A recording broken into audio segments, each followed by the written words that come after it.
Hello everyone, welcome back in মিষ্টি Prius আনাদাস mini blog. আশা করছি তোমরা সবাই খুব ভালো আছো আর আমরাও খুব ভালো আছি।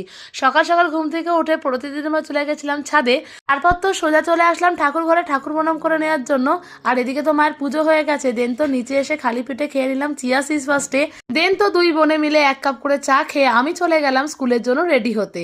আর আজকে তো বোন কলেজ ছুটি করেছে, তাই তো আজকে আমি শুধু বেরোলাম স্কুলে যাওয়ার জন্য।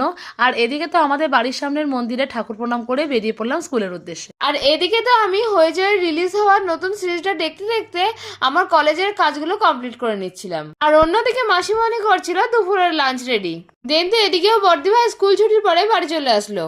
তারপরে তো আমরা সবাই মিলে বসে পড়লাম দুপুরের লাঞ্চটা কমপ্লিট করে নেওয়ার জন্য। আর আজকের লাঞ্চের মেনুতে ছিল ভাত আর ভোলা মাছের ঝাল। দেন তো দুপুরবেলা একটু রেস্ট নিচ্ছিলাম, তারপর তো আমার টিউশন পড়ানো থাকে, আমি উঠে পড়েছিলাম আর বাকি সময় এখানে ঘুমাচ্ছিল। আর দেন তো সোজা চলে আসলাম একটু চা করে নেওয়ার জন্য। আর এদিকে তো চা করতে এসে শুনি মেজো কাকা এসেছে, তাই কাকার জন্য এক কাপ চা করে নিলাম।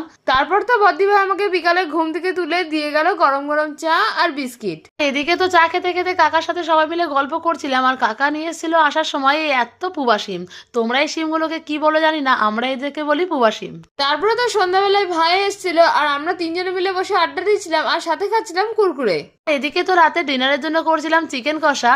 আর মা যেহেতু চিকেন খায় না, তার মায়ের জন্য দিয়েছিলাম সেই পুবা শিম আর আলু ভাতে। তারপর তো সবাই মিলে বসলাম রাতে ডিনারটা কমপ্লিট করতে। So that's it for today, bye bye.